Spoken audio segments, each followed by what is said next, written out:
Ibadah kita pada pagi hari ini kita mulai di dalam nama Allah Bapa, Putra, dan Roh Kudus.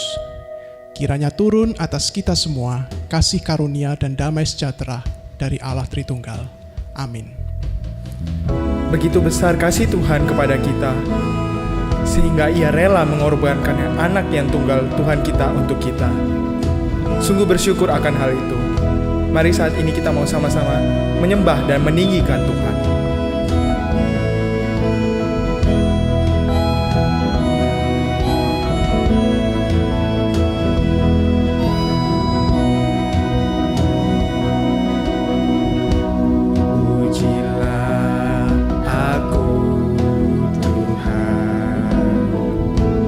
Cobalah aku Tuhan, selidiki batinku dan hatiku,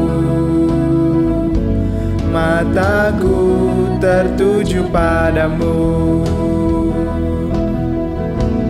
Aku cinta padamu Tuhan, aku rindu hadirat-Mu Tuhan. Aku ingin selalu dekat padamu, menikmati kehadiran-Mu. Ku nyanyi Hosana bagi Rajaku yang duduk di tahta. Aku muliakan dan ku agungkan, Kau layak disembah. Ku nyanyi Hosana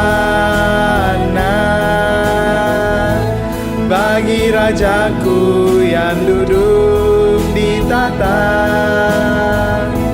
Aku muliakan dan ku agungkan, Kau layak disembah.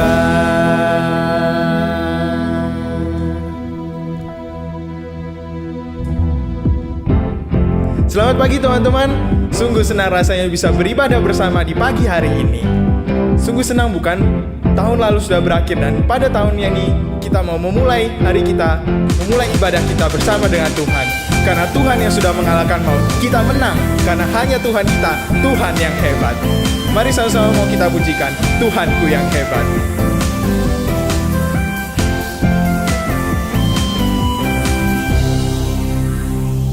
Kau yang hidup di dalamku, menjadikanku lebih dari pemenang. Seluruh bumi tinggikan nama-Mu, menyatakan kebesaran dan keagungan-Mu. Yesus Tuhanku pemenang, Raja segala raja. Kekuatan-Mu ajaib dan perkasa, Kaulah Tuhanku yang hebat. Kuasa iblis dikalahkan, surga bumi bersorak.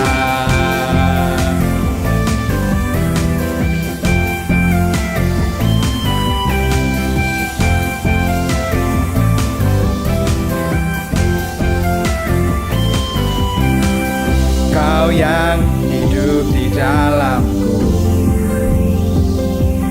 menjadikanku lebih dari pemenang. Seluruh bumi tinggikan nama-Mu, menyatakan kebesaran dan keagungan-Mu. Yesus Tuhanku pemenang, Raja segala raja. Kekuatan-Mu ajaib dan perkasa, Kaulah Tuhanku yang hebat. kuasa iblis dikalahkan. Surga bumi bersorak, seluruh bumi tinggikan namamu, menyatakan kebesaran dan keagunganmu. Yesus Tuhanku pemenang, Raja segala raja, kekuatanmu ajaib dan perkasa. Kaulah Tuhanku yang hebat, kuasa iblis dikalahkan. Surga bumi bersorak, Tuhanku pemenang, Raja segala raja, kekuatanmu ajaib dan perkasa. Kaulah Tuhanku yang hebat, kuasa iblis dikalahkan. Surga bumi bersorak.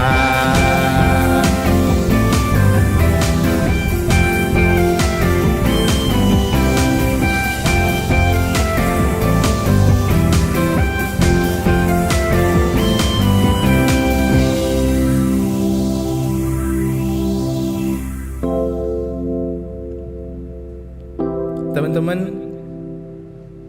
kira-kira apa sih yang sudah terjadi selama setahun belakangan kemarin di tahun 2020? Mungkin banyak rencana indah yang sudah kita rencanakan di tahun 2020 kemarin, namun sayang tidak bisa terjadi karena adanya pandemi. Namun kita perlu bersyukur, bukan? Setelah melewati tahun kemarin, itu menandakan bahwa ada penyertaan Tuhan di dalam hidup kita. Penyertaan Tuhan ada dan tetap akan ada di tahun ini pula. Mari saat ini sama-sama mau kita nyanyikan dan kita syukuri. Kau hiasi kehidupanku dengan kemurahan-Mu. Kau rancangkan masa depanku penuh dengan harapan. Aku ada saat ini, semuanya karena kasih-Mu. Aku hidup hari ini, semua berkat kemurahan-Mu. Terima kasih Yesus, Engkau sangat baik, teramat baik bagiku.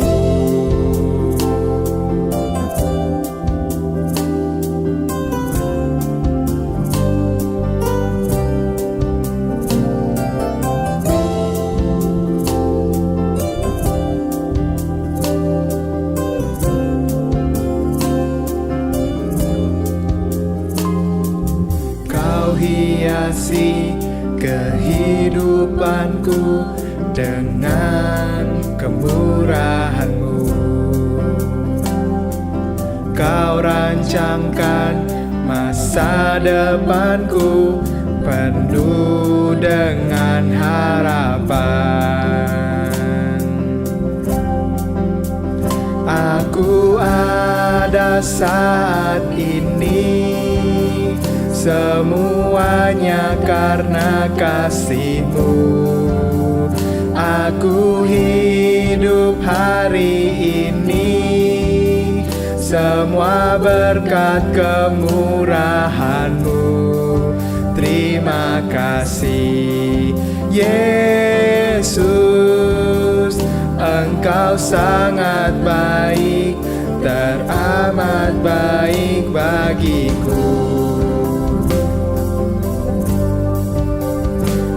Aku ada saat ini, semuanya karena kasih-Mu. Aku hidup hari ini, semua berkat kemurahan-Mu. Terima kasih Yesus, Engkau sangat baik, teramat baik bagiku. Teman-teman, mari saat ini kita mau masuk dalam pokok doa. Tuhan, terima kasih ya Tuhan. Saat ini kami hadap kehadapan-Mu ya Tuhan, dengan segala kerendahan hati ya Tuhan. Kami tahu ya Tuhan, kami tidak layak ya Tuhan. Tapi bersyukur ya Tuhan, Engkau menjamah kami ya Tuhan. Saat ini ya Tuhan, kami ingin berdoa ya Tuhan. Kami ingin berdoa, kiranya Engkau yang terus memberkati kami ya Tuhan. Kiranya Engkau yang membantu kami ya Tuhan untuk memulai tahun ini bersama-Mu ya Tuhan. Kami mengucap syukur ya Tuhan, karena pada saat ini ya Tuhan, kami masih ada berada dengan-Mu ya Tuhan. Kami yakin dan percaya Tuhan, Engkau adalah Tuhan yang sanggup menyembuhkan segala penyakit. Tuhan yang dapat menyembuhkan segala rumah tangga ya Tuhan, dan Engkau yang tetap akan terus berada bersama kami ya Tuhan. Saat ini kami juga ingin berdoa ya Tuhan di tengah pandemi ini ya Tuhan. Kiranya Engkau yang boleh menguatkan kami ya Tuhan. Kiranya Engkau yang terus mendoakan kami ya Tuhan, agar kami bisa dekat kepadamu ya Tuhan. Juga kami ingin berdoa ya Tuhan untuk negara kami ya Tuhan, negara Indonesia ini ya Tuhan. Kiranya Engkau boleh memberikan kebijaksanaan kepada para pemerintahan, agar dapat mengelola negara kami dengan baik dan adil ya Tuhan. Terima kasih Tuhan, hanya dalam nama-Mu kami telah berdoa. Aku ada saat ini, semuanya karena kasih-Mu. Aku hidup hari ini, semua berkat kemurahan-Mu. Terima kasih Yesus, Engkau sangat baik, teramat baik bagiku.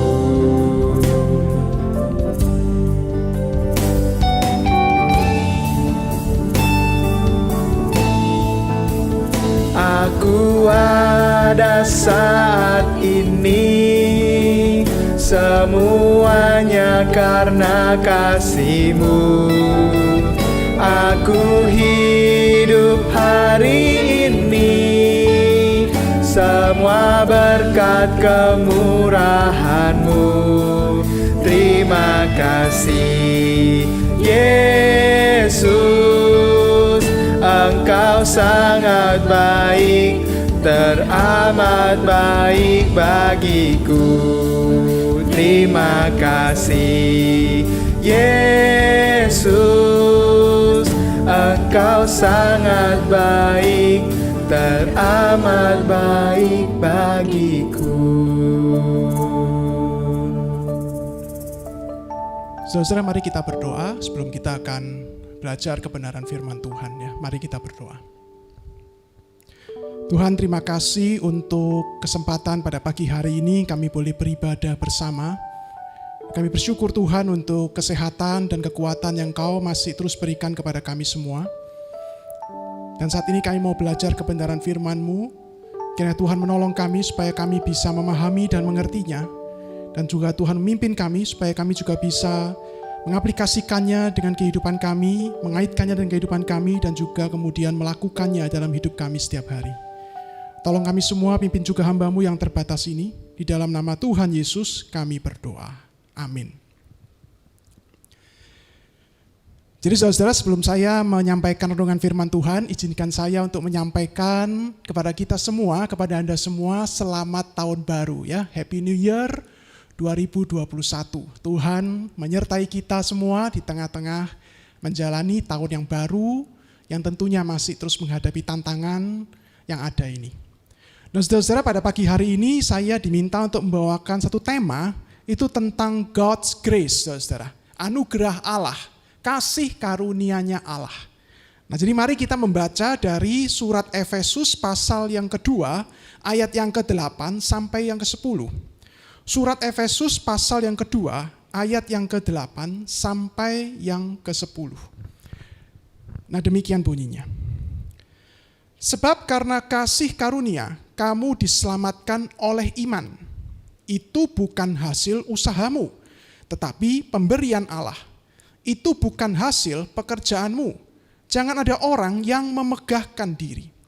Nah, karena kita ini buatan Allah, diciptakan dalam Kristus Yesus untuk melakukan pekerjaan baik yang dipersiapkan Allah sebelumnya.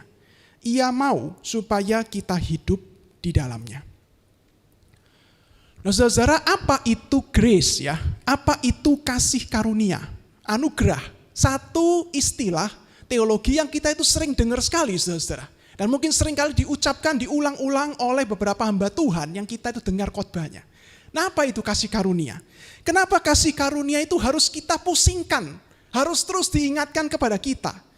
Sampai saudara seorang Philip Yancey, seorang penulis Kristen yang terkenal sekali namanya Philip Yancey itu, dia sampai pernah menuliskan sebuah buku saudara yang judulnya itu What's So Amazing About Grace. Sebenarnya apa sih luar biasanya kasih karunia itu? Sehingga harus kita pikirkan, harus kita ingat lagi, harus kita diajar lagi, harus kita diajar untuk merenungkannya, dan kita didorong untuk tidak boleh kemudian melupakannya.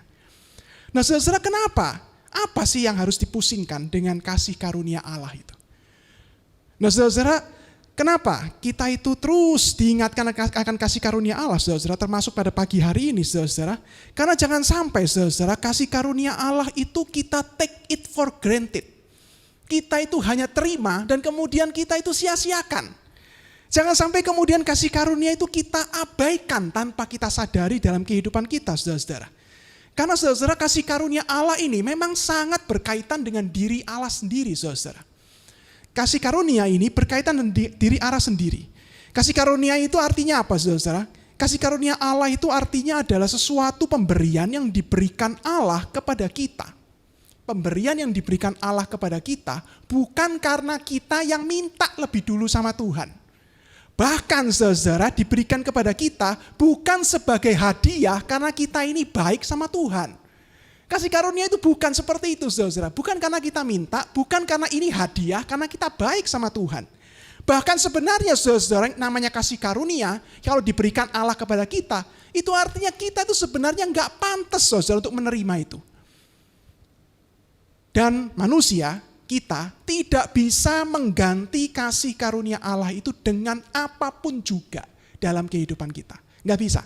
Nggak ada di dunia ini termasuk dalam hidup kita yang bisa disamakan atau yang bisa menggantikan kasih karunia Allah.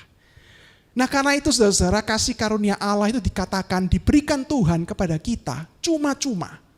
Beberapa orang memakai istilah gratis diberikan Tuhan kepada kita.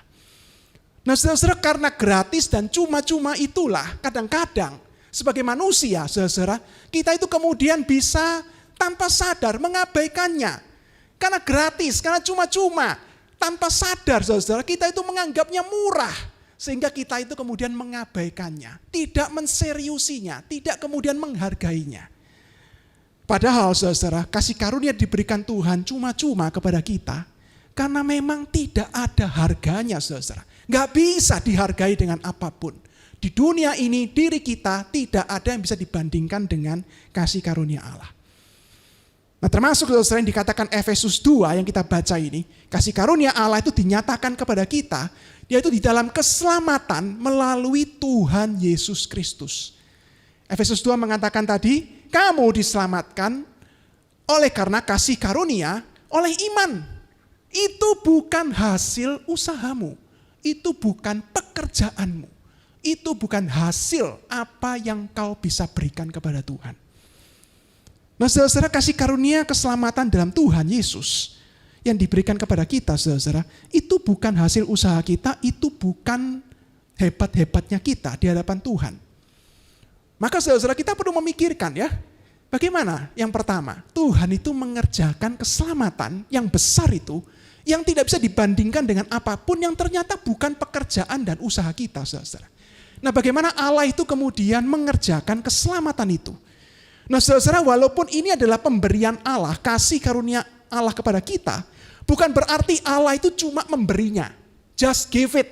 Bukan, saudara. Allah itu mengorbankan kasih yang besar dari Dia untuk kita. Yaitu apa? Di dalam Tuhan Yesus Kristus. Kasih karunia keselamatan itu bukan Allah just give it kepada kita.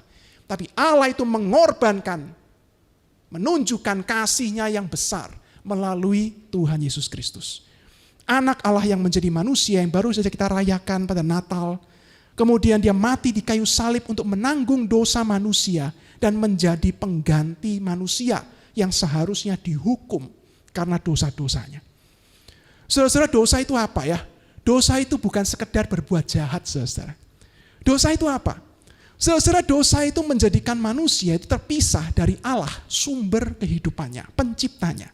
Sehingga saudara, manusia itu dikatakan mati. Kenapa mati? Karena sudah putus dari sumber kehidupannya. Saudara, karena itu kemudian, karena dosa, manusia itu hanya tahu menuruti apa yang menjadi keinginannya daripada menuruti keinginan Tuhan. Dia menjadi lawan Tuhan sekarang, saudara. Yang Tuhan mau dia nggak lakukan, yang Tuhan nggak mau justru yang dia lakukan. Nah, sehingga dikatakan manusia itu hanya kecenderungan dalam hatinya berbuat apa yang jahat melawan Tuhan. Tidak hanya itu, saudara, dosa itu juga akhirnya menjadikan manusia itu ada di bawah penghukuman, di bawah murka Allah. Karena Allah yang suci tidak mungkin berpadanan dengan dosa manusia. Manusia yang berdosa ada di bawah murka Allah.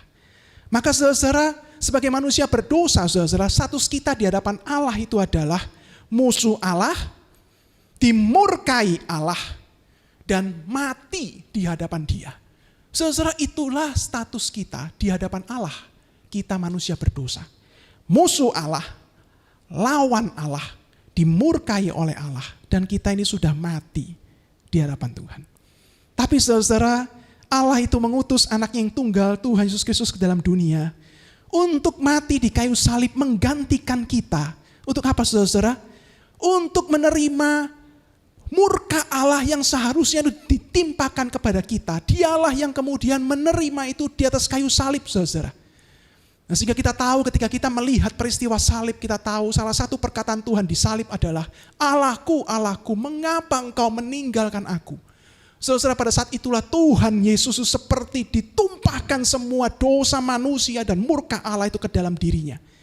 Sehingga saudara dikatakan dalam 2 Korintus 5 ayat yang ke-21, bahwa Dia, Tuhan Yesus, yang sebenarnya tidak pernah mengenal dosa itu, yang tidak bersalah itu, justru kepada Dialah, saudara, dirinya yang tidak berdosa itu dibuatnya menjadi dosa. Kenapa? Karena kita, supaya dalam Dialah kita dibenarkan oleh Allah. Tuhan Yesus datang ke dalam dunia, mati di kayu salib. Kepadanya ditimpakan dosa dan penghukuman yang seharusnya kita terima untuk menggantikan kita, manusia berdosa. Sehingga saudara, Yohanes 3:16 ayat yang terkenal sekali itu menyimpulkan, bukan? Karena begitu besar kasih Allah akan dunia ini, sehingga Dia itu mengaruniakan anaknya yang tunggal kepada kita. Saudara, lalu kemudian gimana caranya kita itu menerima karya keselamatan dalam Kristus itu, saudara? Gimana caranya kita itu menerima karya keselamatan itu? Apa yang sudah Allah kerjakan luar biasa besarnya dalam Kristus itu. Nah, saudara, Efesus pasal yang kedua itu melanjutkan, oleh kasih karunia kamu diselamatkan. Tapi bagaimana kita menerimanya? Nah, dikatakan dalam Efesus 2 itu kita menerimanya oleh iman. Iman ini pun, saudara, untuk kita itu bisa percaya dan menerima Tuhan Yesus dan karya keselamatannya, itu pun anugerah Allah. Yang membuat kita itu kemudian sadar bahwa diri kita ini manusia berdosa, musuh Allah, lawan Allah, mati di hadapannya. Sehingga kemudian saudara, karena dosa itu kita sadar sekali siapa kita di hadapan Tuhan. Dan kita tahu kemudian jawabannya adalah kita mau datang kepada Kristus. Dan kita itu merendahkan diri kita, kita berseru, Tuhan, aku manusia berdosa. Aku mau datang, aku mau menerima karyamu di dalam Kristus, anakmu yang tunggal itu. Yang sudah mati dan bangkit untukku. Oleh iman yang dikaruniakan Allah itu kita menyadari diri kita percaya dan menerima Kristus dan segala karyanya yang telah diperbuatnya kepada kita. Kita menerimanya oleh iman. Tapi iman itu pun juga adalah pemberian dari Tuhan. Nah saudara, inilah yang sering disebutkan orang sebagai satu proses yang namanya kelahiran baru, saudara ya. Yaitu apa? Allah itu menghidupkan rohani kita yang sebenarnya sudah mati di hadapan Dia karena dosa. Sehingga kita itu menyadari siapa kita di hadapannya sebagai manusia berdosa. Dan oleh iman yang Tuhan karuniakan itu kita kemudian datang, merendahkan diri dan menerima dan percaya. Menjadikan Kristus itu Tuhan dan Juru Selamat. Nah sehingga saudara, apa yang telah Tuhan Yesus lakukan itu kemudian diberikan kepada kita. Nah sehingga kemudian Allah Bapa itu melihat kita sekarang yang telah percaya Yesus itu. Melihat kita di dalam kematian dan kebangkitan Kristus. Bukan karena diri kita, bukan karena kemampuan kita, bukan karena kehebatan kita. Tapi Allah itu melihat kita sekarang di dalam pengorbanan Kristus. Sehingga kemudian kita dihitung sebagai orang yang sudah dibenarkan. Kenapa saudara? Karena Kristus yang sudah kita percaya.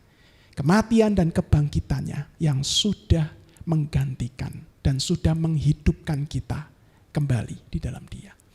Allah itu menilai kita benar, bukan karena kita saudara, tapi karena Kristus yang sudah diberikan dan sudah kita percaya di dalam Dia. Nah saudara, pengalaman kelahiran baru bagi banyak orang-orang anak-anak Tuhan, termasuk banyak di antara kita saudara, itu kan unik ya dan gak mungkin disama-samakan saudara. Sehingga Yohanes pasal yang ketiga itu mengatakan, Tuhan Yesus mengatakan itu seperti angin yang kita nggak tahu dari mana arahnya, kemana dia bertiup. Tapi kita itu bisa mendengar bunyinya dan kita bisa merasakan. Nah sehingga saudara pengalaman kelahiran baru itu bagi sebagian kita itu mungkin ada kita yang percaya kepada Tuhan di dalam sebuah kebaktian KKR. Entah di gereja, entah di mana itu saudara.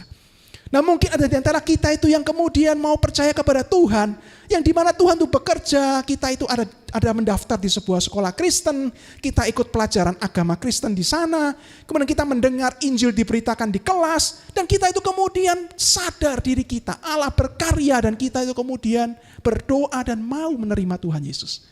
Nah, seperti seorang teman seperti itu saudara, dia bertobat karena di kelas gurunya mengabarkan Injil, dan dia sadar sekali siapa dia, dan dia bertobat hari itu. Ada saudara yang bertobat itu seperti salah seorang teman saya yang lain saudara. Karena dia itu kena celaka saudara. Dia itu sukanya mengganggu gereja kalau ibadah. Teman saya ini saudara. Setiap minggu itu kerjaannya lewat di depan gereja di kompleks rumah. Nguncalin pintunya gereja dengan batu. Oh kalau majelisnya keluar bingung. Dia ketawa-ketawa di balik pohon sembunyi sambil guyung-guyu. Nah saudara suatu ketika dia kena celaka saudara. Mainan sepeda sama temannya kena celaka masuk rumah sakit. Beberapa teman-temannya yang Kristen itu baik sekali besukin dia. Dan kemudian mengabarkan Injil kepada dia. Membawa dia mengenal Tuhan Yesus. Yang masih beranugerah dalam hidupnya. Dia percaya Tuhan saudara kemudian. Bahkan beberapa tahun kemudian dia bersama-sama dengan saya. Sekolah di seminari Alkitab. Jadi pendeta sekarang saudara. Yang dulunya itu gak suka sama gereja. Nah saudara ada banyak hal yang Tuhan itu karyakan. Melalui pengalaman kelahiran baru kita. Tapi ujungnya itu pada satu pribadi saudara. Yaitu menerima Kristus dan karya keselamatannya. Yang telah menggantikan kita menebus dosa kita. Oleh kasih karunia kita sudah diselamatkan. Itu bukan usaha dan pekerjaan kita. Bahkan kita menerimanya itu hanya karena iman yang Allah itu juga berikan lewat kita. Sehingga kita itu percaya bahwa Kristus sudah mati dan bangkit bagi kita. Maka saudara-saudara saya berhenti sebentar dan izinkan saya bertanya kepada Anda yang mendengarkan firman Tuhan ini. Saudara-saudara berapa lama Anda menjadi Kristen? Berapa lama Anda ke gereja? Saudara, apakah engkau benar-benar sudah menerima Tuhan Yesus? Apakah engkau sudah benar-benar bukan hanya menerima dalam pikiranmu, tapi juga menerima Kristus di dalam hatimu, di dalam hidupmu? Kau percaya dan menerima Dia sebagai Tuhan dan Juru Selamatmu untuk penebusan dosa-dosamu. Saudara-saudara, maka kemudian kita mesti meneruskan kan saudara-saudara seperti tadi yang saya katakan di awal, maka jangan sampai kasih karunia yang besar dalam Kristus ini kita terima, tapi kemudian kita sia-siakan, kita abaikan tanpa sadar, saudara. Nah, Paulus mengingatkan dalam Efesus pasal yang kedua ini, saudara, bagaimana caranya manusia atau orang percaya itu bisa tanpa sadar mengabaikan kasih karunia Allah dalam Kristus yang sudah dia terima, saudara. Bagaimana caranya? Nah, Paulus mengatakan satu hal, jangan sombong. Jangan ada orang yang berani memegahkan diri di hadapan Allah. Efesus 2 ayat yang ke-9. Jangan ada orang yang berani memegahkan dirinya di hadapan Allah. Saudara, tanpa kita sadari kadang-kadang kita bisa membuat kasih karunia Allah ini justru menjadi pencapaian diri kita sendiri, saudara. Seakan-akan itu karena kebaikan dan karena iman kita sendiri, bukan karena kasih karunia dari Tuhan. Apalagi saudara yang namanya kasih karunia dan anugerah seperti yang Allah berikan ini, tidak kita temukan dalam dunia ini, saudara. Tidak kita pernah temukan dalam kehidupan manusia di tengah dunia ini, karena itu milik Tuhan. Yang kita tahu dalam dunia ini adalah kita mesti kerja, kita mesti tunjukkan yang terbaik, baru kita akan mendapatkan pujian dan semuanya. Padahal kasih karunia Allah bukan diberikan seperti itu. Sehingga saudara kadang-kadang kita itu bisa kemudian menjadikan kasih karunia Allah itu sebagai kemegahan dan karena kebaikan dan kerja keras kita. Apalagi saudara, manusia itu punya sifat dasar. Nah, seperti yang dikatakan Paulus itu. Manusia itu sombong. Dan karena manusia itu sombong, saudara, maka dia seringkali bisa iri hati kepada orang lain. Nah, saudara, mungkin yang paling jelas kalau kita melihat di dalam Injil Matius pasal yang ke-20, ayat yang pertama sampai yang ke-16, saudara. Perumpamaan tentang para pekerja kebun anggur. Nah, saudara, dalam perumpamaan itu Yesus berkata kepada kita semua yang membaca, saudara, itu menceritakan tentang seorang tuan dari pemilik kebun anggur yang pada pagi-pagi hari dia keluar mencari para pekerja. Pagi-pagi benar dia cari, dia undang beberapa pekerja, ayo kamu ngapain, nganggur kan, ayo kerja sama saya. Tak kasih upah 1 dinar, itu upah pantes satu orang untuk bekerja seharian. Nah, jam 9 dia keluar lagi, pergi ke jalan, ke pasar. Banyak orang nganggur, dipanggil, ayo kerja sama saya kasih upah 1 dinar 1 hari. Wah, mereka mau senang ke kebun anggurnya bekerja di sana. Jam 12 siang dia keluar lagi, saudara, cari pekerja lagi. Ketemu orang nganggur lagi, ayo kerja ke kebun saya daripada kamu nganggur. Jam 3 sore dikatakan dia masih cari orang bekerja. Sampai dikatakan mestinya pekerjaan itu berakhir jam 6, jam 5 sore tuan kebun anggur ini masih cari pekerja. Dan kemudian tibalah waktunya menerima upah. Kita baca Matius 20 itu, saudara, dikatakan apa? Yang datang paling awal pagi-pagi itu dikasih upah 1 dinar. Yang paling akhir jam 5 sore bekerja itu pun diberikan upah 1 dinar. Tiba-tiba, saudara, yang bekerja paling lama itu ngamuk sama tuannya. Loh, kamu ini ya apa sih, Tuan? Aku ini kan kerja paling lama. Kok dihitung upahnya sama seperti yang kerja cuma 1 jam? Tuannya ngomong apa, saudara? Kita kan sudah janjian 1 dinar sehari. Tapi, saudara, kalimat berikutnya itu menusuk dan menjadi perenungan kita. Atau sebenarnya Tuannya ngomong, kamu iri hati ya? Karena aku begitu murah hati kepada mereka. Apa artinya, saudara? Loh, kamu itu gak sadar tak? Kamu itu pengangguran yang kemudian aku ajak untuk bekerja di ladangku. Masakan kemudian hanya dalam 1 hari itu, kemurahanku, kasih karunia yang kuberikan kepadamu itu, tiba-tiba berubah menjadi jasa, berubah menjadi pengakuan diri, berubah menjadi hebat-hebatan dan lama-lamaan. Dan iri hati mulai muncul dalam dirimu. Saudara, sehingga dalam gereja Tuhan kadang-kadang ini bisa terjadi, saudara. Bagaimana kemudian jabatan rohani, pelayanan itu menjadi pengakuan kita, menjadi tonjol-tonjolan kita, menjadi hebat-hebatan kita. Dan kita melupakan itu semua karena kasih karunia Allah yang telah menyelamatkan kita dan memanggil kita untuk boleh melayani Dia. Karena siapakah kita, saudara?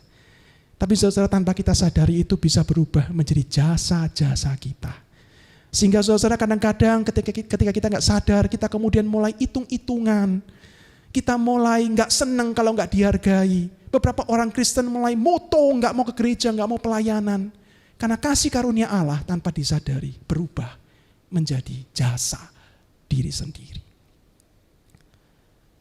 Lalu mesti bagaimana saudara-saudara? Nah saudara, ayat yang ke-10 itu memberikan dorongan kepada kita. Hidupilah kasih karunia itu. Jangan diabaikan, jangan dilupakan, jangan gak dianggap lagi. Hidupilah kasih karunia itu. Ayat 10 mengatakan kepada kita, karena kita ini buatan Allah, diciptakan oleh Allah. Kemudian kita itu diciptakan dalam Kristus Yesus. Diselamatkan, diciptakan baru dalam Kristus Yesus. Untuk apa? Stop sampai di sana? Enggak. Allah ingin kita itu kemudian hidup untuk melakukan pekerjaan baik bagi Dia. Jangan berhenti saudara. Jangan diabaikan kasih karunia itu. Hidupilah kasih karunia itu untuk apa? Untuk hidup kita ini melakukan apa yang baik. Mempersilahkan Allah bekerja dalam hidup kita untuk menunjukkan apa yang baik melalui kehidupan kita. Orang sering kemudian mensederhanakan ini. Lakukan, tunjukkan apa yang baik melalui kehidupanmu yang sudah diselamatkan dalam Kristus. Jadi saudara, perbuatan baik, apa yang baik dalam hidup kita, itu bukan lagi kita lakukan untuk mendapatkan kasih Allah, untuk mendapatkan perhatian Allah. Enggak saudara, kita sudah mendapatkan itu. Bahkan ketika kita masih berdosa, Yesus sudah mati buat kita. Tapi saudara, kita itu kemudian berbuat baik, melakukan pekerjaan baik. Kenapa? Karena itu kita rindukan adalah buah dari kasih karunia Allah dalam Kristus. Saudara, tapi ketika bicara tentang perbuatan baik, hidup yang baik, sebagai buah dari keselamatan dalam Kristus itu kan tidak mudah saudara ya. Tidak mudah kan? Kita sadar sekali tidak semudah itu. Kita itu percaya Kristus, kemudian kita itu berubah menjadi orang-orang yang bisa menunjukkan perbuatan baik. Rasul Paulus sendiri saudara dalam Roma pasal yang ke-7 itu juga menyaksikan pergumulannya saudara. Bagaimana dia mengatakan dalam Roma pasal yang ke-7 saudara, ayat yang ke-19 sampai ke-23. Paulus mengatakan secara simpulannya, dia mengatakan dalam diriku, dalam akal budiku, aku pingin melakukan hukum Allah, aku pingin melakukan firman-Nya. Tapi dalam diriku juga, dalam dagingku, tubuhku ini aku sadar ada hukum lain, itu sedang menarik aku untuk jauh dari Tuhan. Aku tahu apa yang baik, kata Paulus, tapi aku justru melakukan apa yang gak baik. Sampai Paulus mengatakan, aku ini celaka. Aku tahu apa yang baik, aku tahu apa yang harus kulakukan di hadapan Tuhan. Tapi justru seringkali yang kulakukan adalah apa yang justru berlawanan dengan itu. Celakalah aku ini. Dan saudara sebagai anak Tuhan, kita pun sadar saudara, kita ada dalam pergumulan yang sama. Kita tahu apa yang Tuhan mau, kita tahu apa yang firman Tuhan mau. Tapi saudara kita tahu sekali dalam diri kita itu seperti ada yang ingin menarik kita untuk jauh dari kebenaran firman Tuhan. Saudara, karena itu kita tahu tantangan kita sebagai anak-anak Tuhan untuk hidup bagi pekerjaan baik yang Tuhan inginkan itu adalah saudara, kita ini masih bertarung dengan godaan dosa yang ada di dalam tubuh daging kita ini, saudara. Saudara, jangan salah mengerti, saudara. Di dalam Kristus kita sudah diselamatkan. Di dalam Kristus, ya dan amin, kita sudah menjadi orang benar di hadapan Allah. Kita sudah menjadi milik Tuhan. Di dalam Kristus, bukan karena diri kita, bukan karena hebatnya kita. Tetapi saudara, di dalam diri Kristus, di dalam Kristus, walaupun kita sudah diselamatkan dan sudah dilepaskan dari dosa, ternyata di dalam kehidupan kita setiap hari, seperti yang Paulus nyatakan itu, kita ini masih menghadapi godaan dosa, saudara. Kita masih menghadapi godaan dosa. Apalagi kita ini masih hidup dalam tubuh daging yang punya keinginan dan hawa nafsu ini, saudara.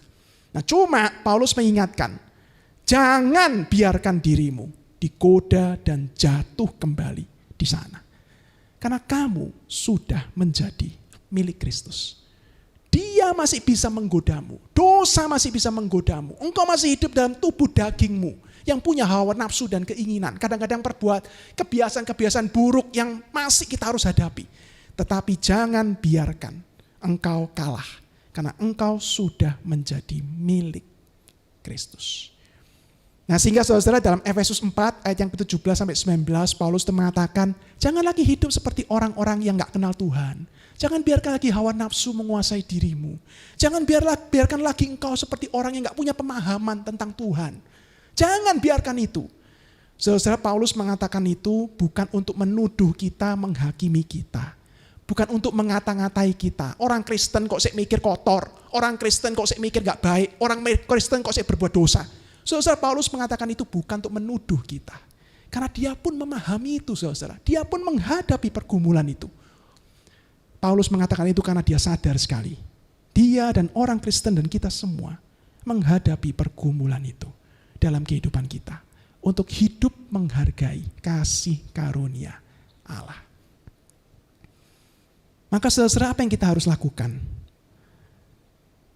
Saudara, di dalam Efesus pasal yang keempat, ayat yang pertama, Paulus mengatakan, mari kita sekarang hidup berpadanan dengan Injil Tuhan. Berpadanan, selaras dengan Injil Tuhan. Mari kita berikan hidup kita untuk ada di dalam tuntunan Tuhan.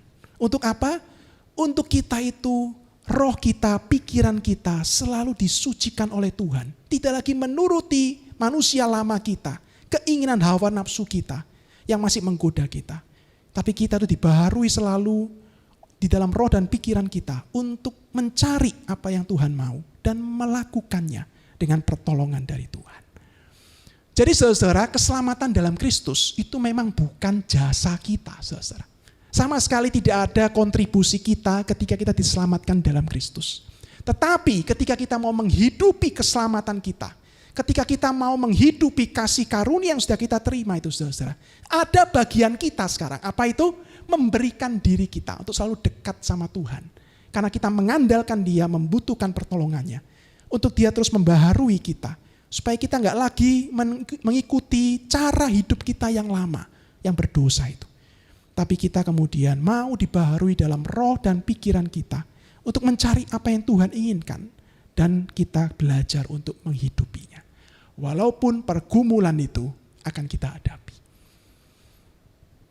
Maka saudara-saudara, seringkali Anda diingatkan kan untuk berdoa, membaca firman, punya kelompok care, grup yang baik, saling menguatkan, saling diingatkan, saling ditegur. Untuk apa saudara-saudara? Bukan semata-mata baca Alkitabnya. Bukan semata-mata kemudian di absen, kemudian kita sudah baca hari itu. Enggak saudara. Tapi di sanalah kita belajar untuk dekat sama Tuhan. Memohon selalu pertolongannya dalam kehidupan kita. Untuk kita enggak lagi menuruti manusia lama kita. Kebiasaan lama kita. Yang kita itu tahu hanya menimbulkan dosa. Tapi kita mau menuruti apa yang menjadi keinginan Tuhan. Saudara, saya kasih contoh saudara ya. Di dalam Efesus pasal yang keempat, itu contohkan salah satunya saudara, yaitu tentang kemarahan. Nah saudara, tentang kemarahan. Efesus pasal yang keempat ayat yang ke-26. Apabila kamu menjadi marah, janganlah kamu berbuat dosa. Janganlah matahari terbenam sebelum padam amarahmu. Dan janganlah beri kesempatan kepada iblis. Saudara, orang Kristen boleh marah enggak? Boleh saudara. Karena dikatakan di sana apabila kamu jadi marah. Bukan jangan marah. Apabila kamu marah. Tapi ketika marah, Paulus mengingatkan, jangan berbuat dosa. Nah, hati-hati di sini saudara. Ya, ketika engkau marah, mulai hati-hati. Jangan kau biarkan hawa nafsu, kebiasaanmu, atau kalau engkau seorang pemarah yang biasa meluapkan amarahmu dengan sembarangan, jangan biarkan itu mulai mengendalikan dirimu. Nah, carilah dan ingatlah kemudian. Engkau membutuhkan pertolongan Tuhan dan mau belajar bergumul dengan itu di dalam Tuhan. Nah, saudara, saya ini orang yang sebenarnya juga emosian, saudara. Ya, maka saudara, saya membutuhkan pertolongan Tuhan. Yang pertama, saya mulai minta Tuhan, ingatkan saya, Tuhan, kenapa ya saya ini begitu mudah, kadang-kadang tersulut dan marah. Yang pertama saudara, oh ya saya itu gampang marah, terutama kalau saya itu perutnya kosong, lapar saudara ya. Karena orang lapar itu otak bisa pusing semua dan kadang-kadang diapain marah-marah. Maka saudara kalau seperti ini, yang pertama ya jangan kamu kemudian kalau lapar ya makanlah ya toh, supaya kamu kemudian tidak membiarkan dirimu jatuh dalam pencobaan. Maka saudara kalau saya lapar kemudian saya usahakan cepat-cepat mencari roti atau apapun, saya berusaha mengganjal perut saya. Maka saya tahu kenapa Paulus mengatakan kalau engkau makan minum lakukanlah untuk kemuliaan Allah. Artinya Tuhan saya makan sekarang ini karena saya nggak pingin lapar. Saya nggak pingin otak saya pusing, kepala saya pusing dan saya kemudian nggak memuliakan engkau. Maka saya ingin makan pun saya memuliakan engkau. Supaya tubuh saya fit, tubuh saya sehat, otak saya tetap terang dan saya tidak sampai jatuh dalam pencobaan. Tapi saudara ternyata kan kadang-kadang kita itu nggak selalu segampang itu kan. Kadang-kadang ada situasi di mana kita lapar tapi kita masih harus menahan. Dan di sanalah pergumulannya saudara. Maka kemudian nggak cuma berdoa saudara, nggak cuma baca firman dan diingatkan dan menjaga diri kalau lagi lapar supaya hati-hati. Maka saudara kadang-kadang saya juga membawa diri untuk berpuasa. Dengan sengaja berpuasa, terutama kalau Jumat Agung itu ikut ibadah doa puasa, ikut berpuasa sehari itu. Saudara untuk apa? Belajar bagaimana tidak membiarkan ketika lapar itu. Kemudian tiba-tiba tubuh menjadi gampang emosi, di mana saya belajar. Tuhan, aku mau merendahkan diri belajar berpuasa. Menghadapi rasa lapar ini, yang bisa kadang-kadang menggoda aku untuk emosian hari itu. Aku mau belajar untuk membutuhkan engkau, menuntun aku, tidak menuruti hawa nafsu dan kelaparan dalam perutku yang bisa menggoda aku untuk marah-marah sejati-jatinya. Nah saudara, Paulus mengingatkan banyak hal. Tapi intinya adalah jangan biarkan dirimu yang sudah percaya kepada Kristus itu. Jangan biarkan dirimu kembali kepada cara hidup yang lama. Kembali kepada kebiasaan-kebiasaanmu yang lama. Bergumulah, mintalah pertolongan Tuhan untuk menghadapi dan menghidupinya. Walaupun Paulus pun memahami dan kita pun menyadari. Tidak mudah, tapi kita tahu kita punya pertolongan karena Kristus sudah mati dan bangkit untuk kita. Kita minta Tuhan saudara untuk mengalami kuasa kemenangannya itu. Untuk kita boleh berperang dengan dosa, dengan godaan, hawa nafsu itu. Yang kadang-kadang bisa menggoda kita dalam hidup kita. Saudara, dalam pergumulan seperti ini, saudara, Paulus itu mengingatkan kita, saudara. Kadang-kadang pikiran kita itu ketika menghadapi pergumulan seperti ini, pikiran kita itu bisa muncul pikiran-pikiran yang gak tepat. Yang bisa membuat kita menjauh dari kasih karunia Allah. Bahkan bisa membuat kita itu kemudian dipermainkan oleh iblis sang pendakwa kita, saudara. Pikiran apa itu, saudara? Pikiran-pikiran ketika kita itu jatuh, ketika kita itu gagal, mungkin dalam pergumulan kita dengan dosa. Pikiran-pikiran dakwa yang seringkali membuat kita itu hancur dan justru gak mau dekat sama Tuhan. Contohnya apa, saudara? Seorang teman pernah berkata kepada saya, iya, saya tahu baca Alkitab itu penting. Nah, dia mengatakan itu. Tapi setiap kali saya mulai dekat dan membuka Alkitab, dalam pikiran saya tiba-tiba muncul pikiran mendakwa. Alah, seharian kowe buat dosa kok. Lapo baca Alkitab kok suci-suci wae. Nah, saudara, dia mengatakan dalam pikiran itu tiba-tiba muncul kayak gitu. Sehingga dia mengatakan, aku itu kemudian mesti bagaimana? Kadang-kadang tak tutup firman Tuhan, sudahlah. Nah, saya mengatakan jangan. Justru kita butuh Tuhan dan kita harus dekat sama firman Tuhan, sama Tuhan. Jangan biarkan pikiran yang justru menarik kita jauh dari kasih karunia Allah itu. Mempermainkan kita. Datang sama Tuhan, minta Tuhan tolong dan isilah firman Tuhan, pikiran kita untuk selalu dekat sama Tuhan. Nah, sehingga saudara dalam pergumulan kita, saudara kadang-kadang kita bisa jatuh dalam pikiran seperti itu. Kita buat dosa, kita merasa gak pantas di hadapan Tuhan, kita merasa bersalah, tapi justru kita makin jauh dari Tuhan. Kita bukan datang dan meminta ampun untuk sekali lagi Tuhan tolong kita di dalam Tuhan. Saudara, mungkin yang bisa menolong kita adalah saya memberikan contoh sebuah lagu, saudara ya. Saudara, ada seorang penyanyi dari Amerika namanya Lauren Daigle, saudara ya. Lauren Daigle ini kemudian punya lagu, judulnya adalah You Say. Mungkin Anda tahu saudara lagu ini ya, judulnya You Say. Lagu ini dapat penghargaan dari Grammy Award tahun 2019 sebagai lagu Kristen kontemporer terbaik. Saudara, di dalam lagu ini diceritakan sebuah pergumulan yang mungkin juga Anda dan saya rasakan. Nah, dia mengatakan, aku ini, nah bahasa Indonesianya ya, I keep fighting, aku terus berperang dengan suara-suara dalam pikiranku. Yang mengatakan, aku nggak pernah cukup baik di hadapan Tuhan. Aku nggak pernah cukup baik dalam dunia ini. Setiap kali itu muncul bohongan-bohongan, godaan-godaan yang mengatakan, aku tidak pernah akan mencapai apa yang pantas dalam hidupku ini. Nah, dia mengatakan dalam lagu ini, apakah aku ini hanya akan dihitung di hadapan orang dengan apa yang tinggi, apa yang kurang? Nah, sehingga dia mengatakan, Tuhan, remind me once again. Ingatkan aku lagi, siapa aku di hadapanmu. Aku mau tahu itu Tuhan. Nah, sehingga dia mengatakan bukan dalam referennya. You say, Tuhan kau mengatakan, aku ini dicintai. Ketika aku tidak merasakan dicintai. Engkau mengatakan Tuhan, aku ini kuat di dalam Engkau. Ketika aku berpikir, aku begitu lemah dan selalu jatuh dalam dosa. Tuhan kau berkata, aku ini dipegang oleh-Mu. Ketika aku ini jatuh tergeletak, aku enggak tergeletak. Karena Tuhan kau mengatakan, aku memegang Engkau. Tuhan engkau mengatakan, ketika aku merasa enggak dimiliki siapa-siapa, Tuhan kau mengatakan, aku adalah milik-Mu. Dan dia mengakhiri dengan sebuah pengakuan. Dan aku percaya, apa yang kau katakan, aku percaya. Saudara-saudara, kita bisa datang kepada Tuhan dan berkata, Tuhan, aku mau percaya apa yang kau katakan dalam firman-Mu. Walaupun aku ini masih bergumul dengan dosa, aku bergumul dengan apa yang jahat dalam diriku. Aku ini anak-Mu Tuhan, aku mau percaya apa yang kau katakan. Murnikan pikiranku, supaya aku ini boleh terus belajar untuk selalu bersandar kepada Tuhan. Aku bukan membiarkan pikiranku, hawa nafsuku yang menggoda dan terus membuat aku dan menguasai aku.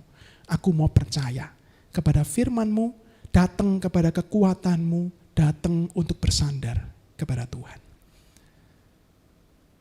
Dan saudara, ketika sebentar lagi kita akan menerima perjamuan kudus, roti dan anggur, kita diingatkan sekali lagi saudara, siapa Tuhan Yesus dan siapa kita yang percaya kepadanya. Kiranya firman Tuhan menolong kita semua. Amin. Saudara, mari kita mempersiapkan diri untuk menerima perjamuan Tuhan. Sebelumnya mari kita berdoa di hadapan Tuhan. Tuhan, setiap kami yang sudah percaya kepada Engkau, firman-Mu mengatakan kami adalah milik-Mu Tuhan. Walaupun kami sadar sekali Tuhan, kami manusia yang begitu lemah, dan kami masih bergumul dengan dosa, dengan hawa nafsu. Bahkan sampai sekarang pun Tuhan, kami seringkali jatuh bangun di dalamnya. Tapi Tuhan, biarlah tipu muslihat iblis, biarlah pikiran-pikiran kami yang kadang gak benar, bukan yang menguasai kami ya Tuhan, tapi biarlah Roh Kudus-Mu yang terus membaharui roh dan pikiran kami, untuk kami itu boleh terus datang dan bersandar kepada Tuhan. Baharui roh dan pikiran kami ya Tuhan, untuk kami selalu dekat dan menyerahkan diri kami untuk selalu hidup bersandar kepada Tuhan. Dan bantulah kami di dalam pergumulan kami ini, untuk kami boleh melihat kemenangan yang Kau sediakan untuk kami semua. Sebentar lagi ya Tuhan, kami akan menerima perjamuan-Mu.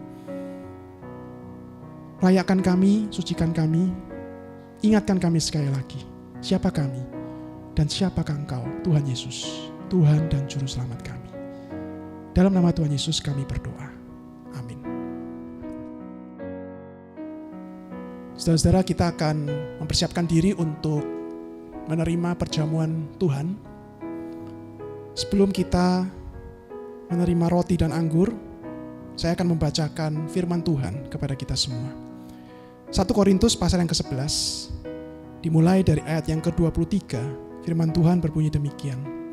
Sebab apa yang telah kuteruskan kepadamu telah aku terima dari Tuhan, yaitu bahwa Tuhan Yesus pada malam waktu ia diserahkan, mengambil roti, dan sudah itu ia mengucap syukur atasnya, ia memecah-mecahkannya dan berkata, inilah tubuhku yang diserahkan bagi kamu. Perbuatlah ini menjadi peringatan akan aku. Demikian juga ia mengambil cawan, sudah makan, lalu berkata, cawan ini adalah perjanjian baru yang dimeteraikan oleh darahku.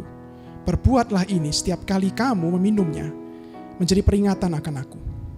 Sebab setiap kali kamu makan roti ini dan minum cawan ini, kamu memberitakan kematian Tuhan sampai ia datang.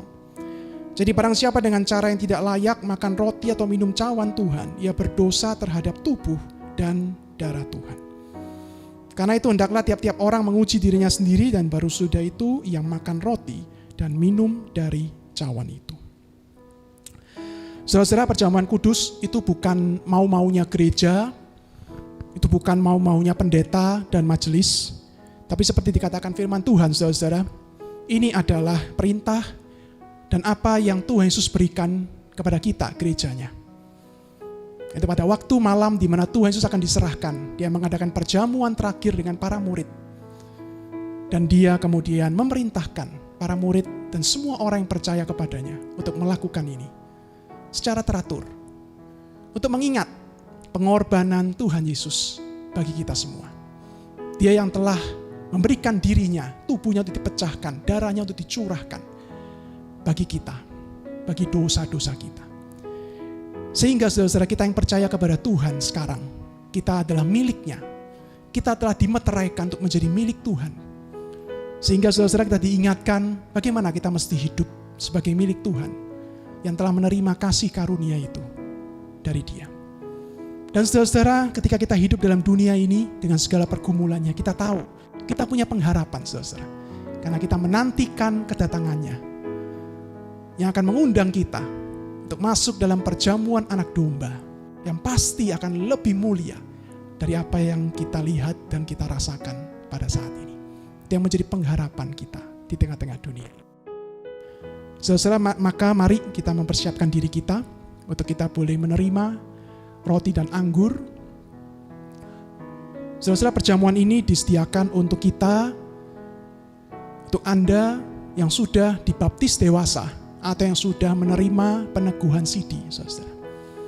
Saudara, bagi Anda yang belum dibaptis dewasa ataupun belum menerima peneguhan sidi, saya mengundang Anda di dalam imanmu, Anda menahan diri untuk tidak melakukan perjamuan ini lebih dahulu, sebagai wujud imanmu untuk menghargai, untuk menghormati perjamuan kudus Tuhan ini, sampai Anda dibaptis dewasa atau Anda menerima peneguhan sidi. Mari kita mempersiapkan diri kita berdoa lebih dahulu kepada Tuhan. Tuhan, kami datang di hadapan meja perjamuan Tuhan untuk sekali lagi Tuhan di awal tahun yang baru ini mengingat akan pengorbanan-Mu. Bukan hanya itu ya Tuhan, mengingat kembali siapakah kami yang telah menjadi milik-Mu, yang telah Kau meteraikan, bukan karena hebat-hebatnya kami ya Tuhan, tapi karena Engkau sendiri yang menjaminnya. Tuhan, tolonglah kami masuki tahun yang baru ini dengan selalu sekali lagi bersandar kepadamu dan berjalan dalam pertolongan Tuhan. Sucikan layakan kami dan pimpinlah kami ya Tuhan. Teguhkan iman kami sekali lagi ketika kami mengambil roti dan anggur ini. Dalam nama Tuhan Yesus kami berdoa. Amin.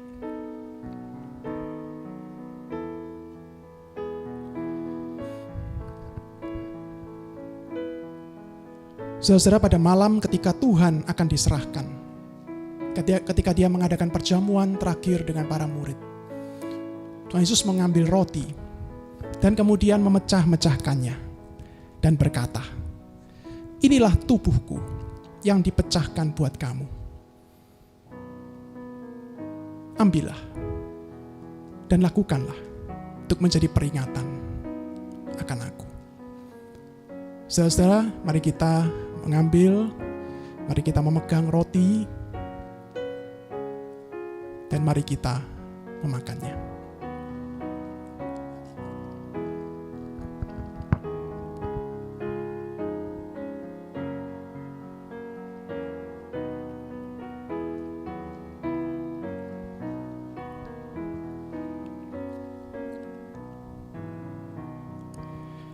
Setelah itu kemudian Tuhan Yesus mengambil cawan.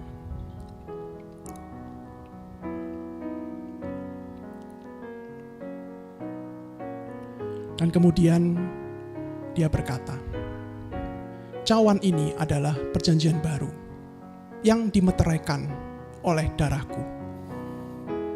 Ambillah dan perbuatlah ini untuk menjadi peringatan akan aku." Saudara, mari kita mengambil anggur dan kita meminumnya.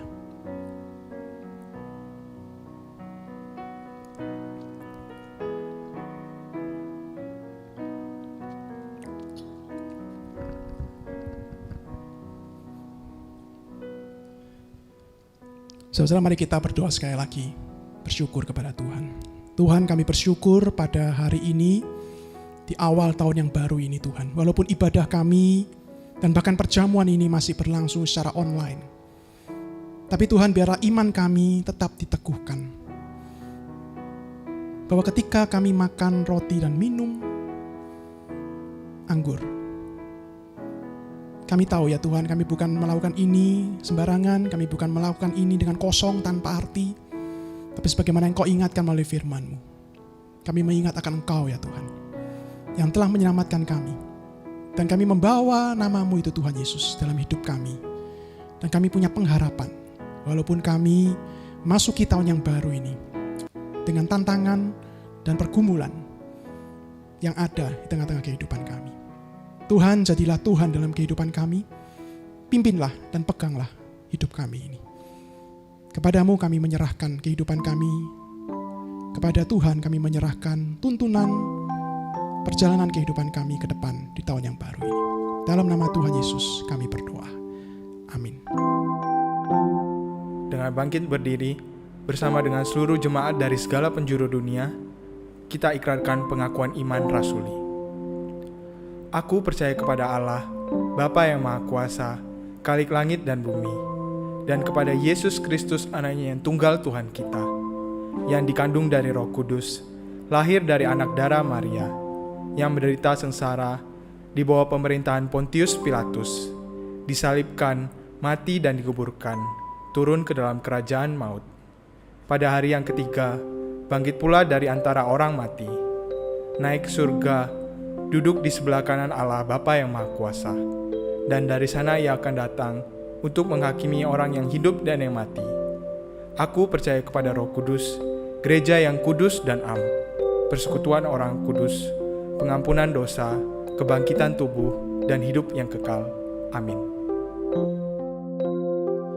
Saudara, mari kita sambil berdiri, tapi kita merendahkan diri kita di hadapan Tuhan, kita merendahkan hati kita di hadapan Tuhan, dan kita menerima berkat dari Tuhan. Tuhan memberkati engkau dan melindungi engkau. Tuhan menyinari engkau dengan wajah-Nya dan memberi engkau kasih karunia. Tuhan menghadapkan wajah-Nya kepadamu dan memberi engkau damai sejahtera. Amin. Silakan duduk, saudara. Berdoa teduh, ibadah kita selesai.